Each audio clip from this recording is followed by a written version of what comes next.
दोस्तों आज हम अदानी विल्मा लिमिटेड और अदानी पावर को साथ में डिस्कस करने वाले। अदानी विल्मा लिमिटेड से बहुत बड़ी अपडेट निकल के आ रही है।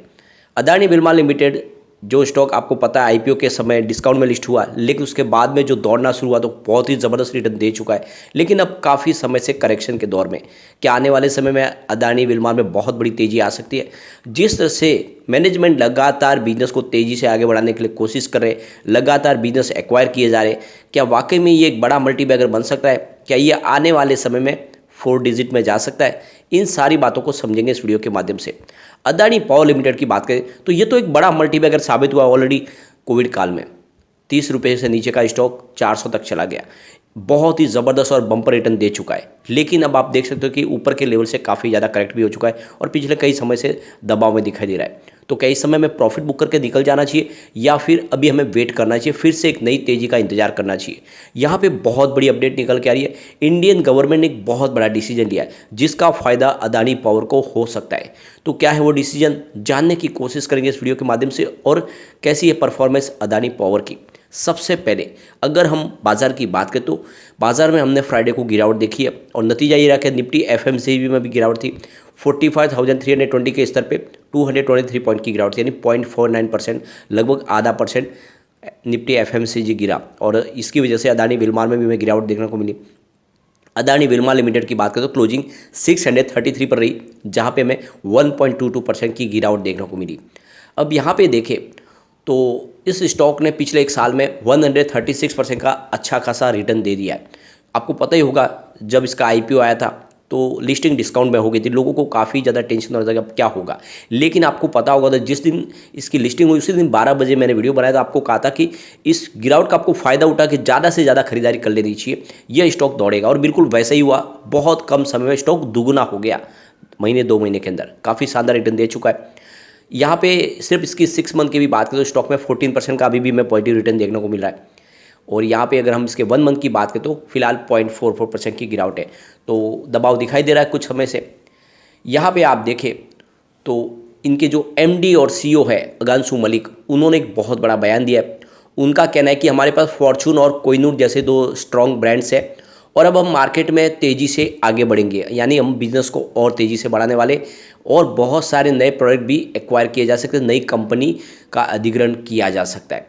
तो इस समय हमारी जो पोजीशन काफ़ी स्ट्रॉन्ग है और हम बाज़ार में तेज़ी से अपने कदम आगे बढ़ा रहे।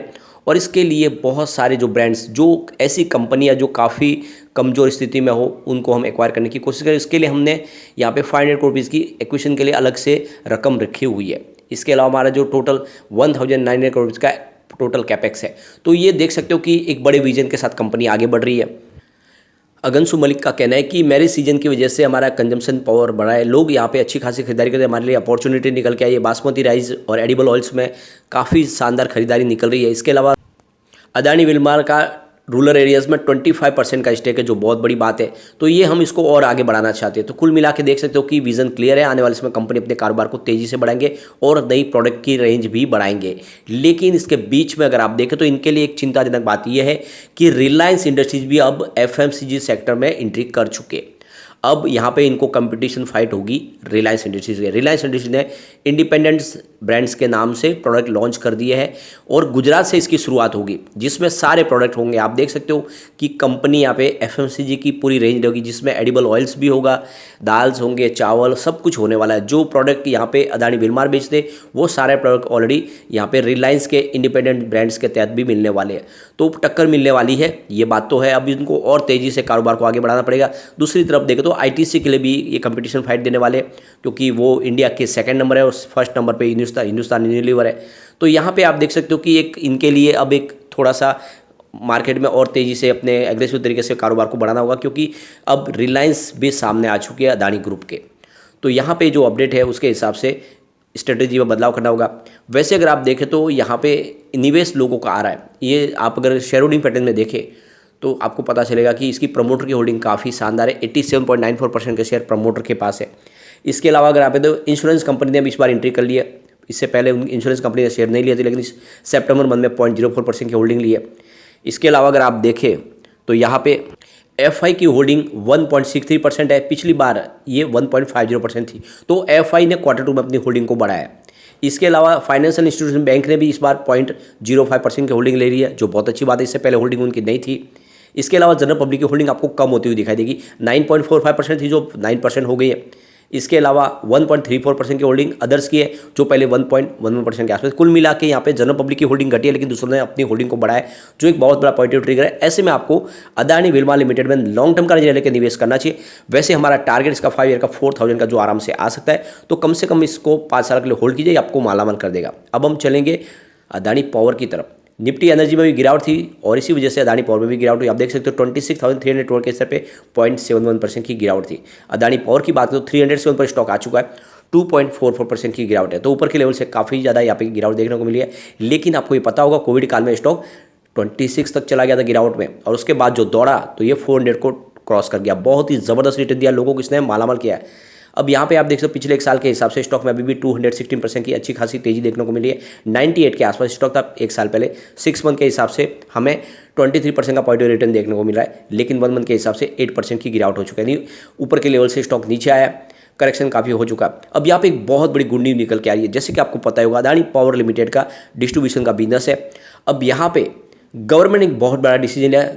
यहाँ पे जो लेटेस्ट अपडेट निकल के आ रही है, फ्राइडे के दिन जो पावर समिट हुआ है उसमें यहाँ पे अजय तिवारी जो एडिशनल सेक्रेटरी है मिनिस्ट्री ऑफ पावर के, उनकी तरफ से बहुत बड़ा बयान दिया गया। उनका कहना है कि आने वाले समय में इंडिया पावर ग्रिड कनेक्टिविटी पूरे साउथ एशिया में बढ़ाएगा, यानी जो हमारे आसपास की जो कंट्रीज़ हैं वहाँ पर भी पावर कनेक्टिविटी दी जाएगी इंडिया की तरफ से। यानी इंडिया के पास अब प्रचुर मात्रा में पावर की सोर्सेज है, रिन्यूएबल एनर्जी के सोर्सेज है, और ऐसे में इंडिया अब यहाँ पे पावर को दूसरे राज्यों में और दूसरे स्टेट के अलावा अब यहाँ पे सीधे दूसरे कंट्रीज़ में भी बेचेंगे। तो इंडिया ने अपना साउथ ईस्ट एशियन कंट्रीज़ में अपना पावर एक्सपेंशन प्लान बना लिया है। आने वाले समय में नेबरिंग कंट्रीज जिसमें आप देख सकते हो कि म्यांमार, श्रीलंका, वहाँ पर भी पावर ग्रिड कनेक्टिविटी इंडिया के द्वारा दी जाएगी। साथ में उन्होंने कहा कि ऑलरेडी हमने नेपाल और भूटान के साथ में बिजनेस टाइप किए हुए हैं, वहाँ पे हम पावर सप्लाई कर रहे हैं, वहाँ पे उनकी सरकार के साथ में हमारा बिजनेस टाइप है, और आने वाले समय में इसको और तेज़ी से बढ़ाया जाएगा। यानी बांग्लादेश, नेपाल, भूटान के पावर ग्रिड कनेक्टिविटी होगी और इंडिया से उनको सप्लाई की जा सकती है पावर। साथ में उन्होंने ऐड किया कि आने वाले समय में हमारा विजन और बड़ा है, हम गल्फ कंट्रीज तक पहुंचेंगे और गल्फ कंट्रीज के थ्रू हम अफ्रीका तक पहुंचने वाले हैं और बाद में हम यूरोप तक जाएंगे। यानी इंडिया का विजन क्लियर है। यहाँ पे आप देख सकते हो प्रचुर मात्रा में यहाँ पे इलेक्ट्रिसिटी जनरेशन हो सकता है, हमारे पास वो सारे के सारे सोर्सेज है और हमारा जो क्लाइमेट है उसके लायक है। तो आप समझ सकते हो कि विंड एनर्जी हो या सोलर एनर्जी, तमिलनाडु, गुजरात और राजस्थान उसके हब बनेंगे और यहाँ पे बहुत तेज़ी से यहाँ पे इलेक्ट्रिक प्रोडक्शन हो सकता है। तो इस इलेक्ट्रिसिटी को यहाँ पे बेचने के रास्ते तलाशने शुरू हो गए, तो ये पूरे विश्व में आगे जाके इसको सप्लाई किया जा सकता है, बिजली को बेचा जाएगा। तो यहाँ पे देख सकते हो कि थाईलैंड, म्यांमार तक इसको पहुँचाया जाएगा। ऐसे में आप समझ सकते हो कि एक बड़ा रोल यहाँ पे अदानी पावर भी निभा सकता है, क्योंकि पावर सेक्टर में बहुत पुरानी कंपनी है, काफ़ी ज़्यादा एक्सपीरियंस है। तो एक बहुत बड़ी अपॉर्चुनिटी निकल कर आई यहाँ पे की पावर सेक्टर की कंपनियों के लिए। तो कुल मिला के आप देख सकते हो कि बहुत बड़ी गुड न्यूज़ है। सरकार ने जिस तरह से अपना विजन क्लियर किया है, ये एक इशारा है कि आने वाले समय अदानी पावर में भी बहुत बड़ी तेज़ी आ सकती है। वैसे एक बड़ी अपडेट और भी है, इस बार जो हमारा बजट 2023 आने वाला है उसमें सरकार को पावर सेक्टर लेकर काफ़ी राहत मांग रही है। जीएसटी में भी वो कुछ बेनिफिट चाहते हैं। इसके अलावा स्पेशली 35AD सेक्शन के तहत इस बिजनेस को लाना चाहते हैं, जिससे उनको बहुत सारा बेनिफिट मिले। जो आप देख सकते हो कि जो टैक्स भर रहे हैं उसमें फिर से एग्जम्पशन मिल पाए। तो यहाँ पे देख सकते हो कि कुछ बड़ी डिमांड है जिसको पूरा किया जा सकता है। अब हम बात करें अदानी पावर की, तो काफ़ी ज़बरदस्त हमने रिजल्ट भी देखा सितंबर का। इनका रेवेन्यू 7.04 थाउजेंड को भी निकल कर आया, जहाँ पे 35.88% की हमें ईयर ऑन बेसिस पे बढ़त देखने को मिली। नेट इनकम 695 करोड़ रुपीज़ की रही है, जहाँ पे 401% की ईयर ऑन बेसिस पे शानदार बढ़त देखने को मिली। नेट प्रॉफिट मार्जिन 9.87% रहा, जहाँ पे 321% की ईयर ऑन बेसिस पे ज़बरदस्त बढ़त देखने को मिली। तो आप देख सकते हो कि बहुत ही शानदार और बेहतरीन रिजल्ट दिया है Q2 का। पिछले 10 साल की इसकी परफॉर्मेंस देखें तो एक तरह से ये गोल्डन पीरियड है इस समय अदानी पावर का। 10 ईयर के हिसाब से इनका सेल्स 21% पॉजिटिव है, 5 ईयर के हिसाब से 4% पॉजिटिव है, 3 ईयर के हिसाब से 5% पॉजिटिव है, लेकिन इस TTM 47% पॉजिटिव है। तो बहुत ही ज़बरदस्त बढ़ोतरी हुई है सेल्स में। प्रॉफिट ग्रोथ की बात करें तो 10 ईयर के हिसाब से 31% पॉजिटिव है, 5 ईयर के हिसाब से 34% पॉजिटिव, 3 ईयर के हिसाब से 93% पॉजिटिव। लेकिन इस TTM 4006 ने 35% का बहुत ही बड़ा जंप देखने को मिला है प्रॉफिट ग्रोथ में। तो सेल्स और प्रॉफिट के आंकड़े ये इशारा कर रहे हैं कि ये कंपनी बहुत तेजी से ग्रो कर रही है और ऐसे में आपको लॉन्ग टर्म का नजरिया लेके अदानी पावर में निवेश करना चाहिए। मुझे लग रहा है कि आने वाले 3 साल में ये 1000 को आराम से टच कर जाएगा, तो इस गिरावट का आपको फायदा उठा के निवेश कर लेना चाहिए। लेकिन एक ध्यान रखें कि अगर आपने बहुत निचले लेवल से खरीदारी की और आपको अच्छा प्रॉफिट मिला है तो प्रॉफिट बुक भी कर लेना चाहिए अगर आपका नजरिया शॉर्ट टर्म मिड टर्म का तो। लेकिन फ्रेंड, कोई भी इन्वेस्टमेंट करने से पहले अपने फाइनेंशियल एडवाइजर से बारे में ले ले या अपना खुद का रिसर्च करें, क्योंकि मैंने वीडियो आपके एजुकेशनल पर्पज के लिए ही बनाए। वीडियो पसंद आए तो लाइक से जरूर कीजिए और चैनल को सब्सक्राइब कर दीजिए। Thank you friend.